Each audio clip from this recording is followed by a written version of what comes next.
Hi, it's Deb, your expert guide to leading a happy life and certified high performance coach here in my office on a Monday morning in March 19th. And I thought it would be interesting to talk about this thing that's kind of been bothering me, and it's like the 4-hour work week. Now, I've been a self employed business owner. Well, actually, I'm a third generation self employed business owner. So I've been raised by my grandparents who own their own business, and then my family. My dad had his own business, and then I've had my own business since I've never not worked for a family business. And this fallacy of the 4-hour work week, I find either I'm really dumb. That's kind of what I'm thinking. Either I'm really dumb, or I think that's a misconception that should be addressed, because I see a lot of things. I've been in a lot of mastermind groups, and I've been in different types of work environments. I've had more than one business at a time. And if you ask my children, they would say that 4-hour work week as a self employed business owner is completely not true. Now, I'm not saying there are people out there that have been very fortunate and who, like I said already, are way smarter than me. But what I am saying is, if you want to have your own business, if you are in transition and you are thinking about starting your own business, I think you need to look at it more realistically, with the idea that anything worth having takes a lot of time. And if you're developing a new skill set, if you're developing a new career, I kind of look at it like going to college. If you go to college, you start out as a freshman and you come out as a senior. And that's 4 years of your time, where if you're smart, you pay attention in school and you learn something and you have a takeaway, and then you go out in the workforce and then you have to develop your skill set. There's a difference between book learning and on the job training learning. That's just the way that it is.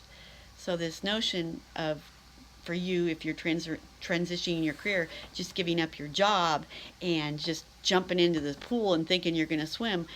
I've been transitioning in my life from my career and developing a new skill set since 2014, and really diligently since 2015.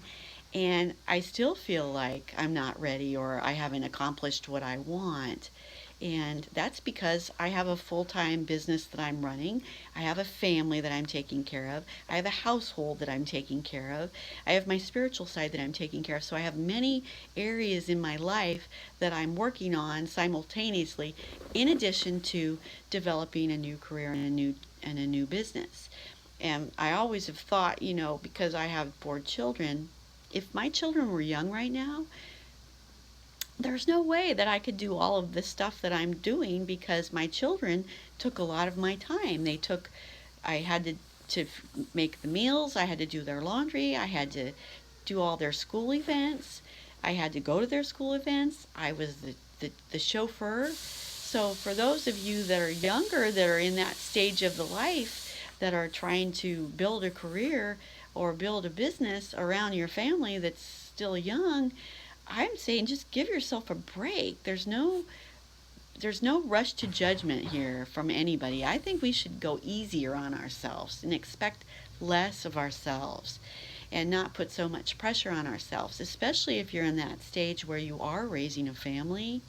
For me, family always came first. And even though at one point I think I was managing 5 businesses and raising my children at the same time, I'm sure my children would attest that I would set that aside and I would go and take care of their needs. When I say transition life and business, and my mission is to help you lead a legacy for family, I think a legacy for family would be to leave a happy family and happy children, and to be able to educate them, so when they go in the world and they have their families, they know how to do it right.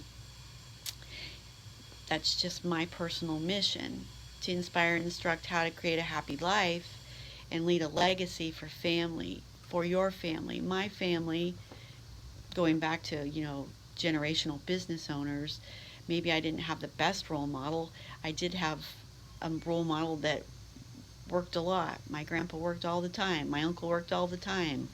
My dad worked all the time. My husband worked all the time. I work all the time. That's how it goes. You don't just show up and work 4 hours and get all the benefits. If that were the case, everybody would do it, right?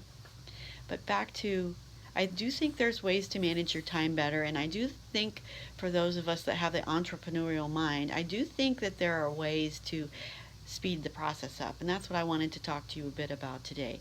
What I haven't done and what I've recognized is that shiny object syndrome, where I start one thing and I do that, and I start another thing and I do that, and throwing my goals out there. I think that's important. So my goal for this week, which is March 19th, 2018, and I've been working on this diligently. I took my site down back in February, is to finish my website and get it up and running, at least with one of my products, which is high performance coaching. Just one thing, not 100 things, which I have a tendency to do. Just one thing, get it done, put it up, it's finished, check. I've been feeling kind of beating up myself about not getting my goals accomplished as quickly as I want, and I think I need to give myself a break, and that's why I brought you here this morning to my office.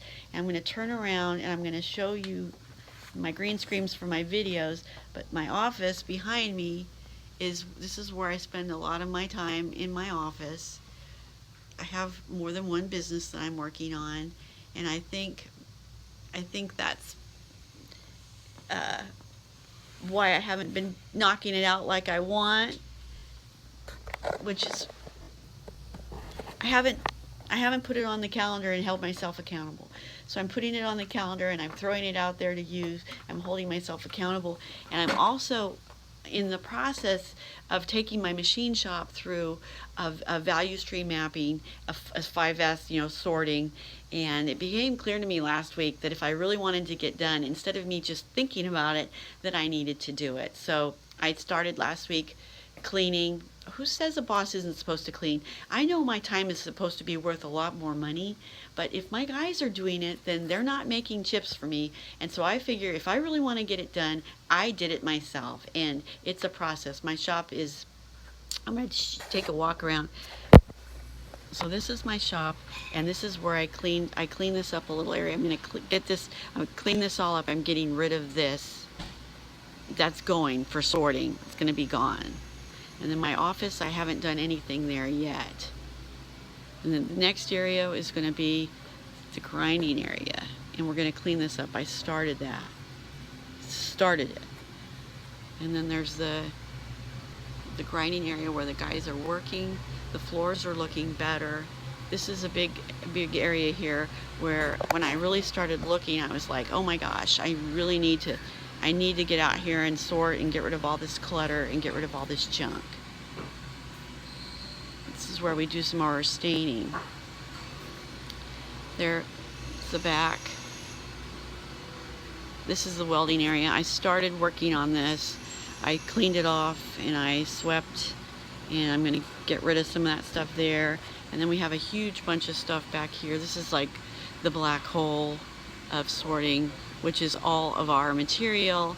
And then I worked my way all the way back down there, crawling around on the floor, getting behind all of that stuff to get it sorted and cleaned. And then we have all of this. I'm kind of showing you this because I'm going to get rid of all this stuff. So you'll see at the end of our sort, you'll see a before and after, to inspire you to do better at your place, whatever it is. It could be your home. It could be your office at work. It could be your office at home. It could be your laundry room. It could be anything. But getting a hold of it and doing a little bit at a time, instead of just thinking it's going to do it. No, you got to just do a little bit at a time.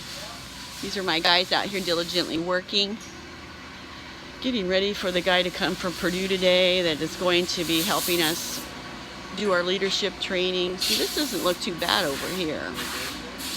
And then I cleared off the shipping and put that all out on the shop floor for value stream mapping. And then we're going back through here, back through here. This doesn't look too bad, but we're going to clean out our cabinet and get, some of that stuff we don't make anymore. So we're going to get rid of it so it's a good representation of the work that we do here. And I won't take you upstairs because I have a whole nother office up there, but I just wanted to show you, and another thing I wanted to show you is these are my goals, and that's 2017, and I keep it in front of me so I see it. And I'm going to do the same thing. I mean, I've got one here. This is for my other business, my goals. And I appreciate you stopping by. I'm going to post this video, and I'm going to start doing these videos so you can see the before and after of our shop. You know, we're a certified woman-owned business here. I've had this place since 1999, and we're getting ready to take it through the ISO, and it's super exciting. This is my view out my window back here. It's pretty. And I wanted you to see the before and after. And I kind of wanted to underscore the fact that it doesn't get done unless somebody jumps in and does it. So thank you for joining me. I hope you have a really wonderful day. Go out in the world and be a positive role model and influencer for change. And I'll see you next time. Have a great day. Bye.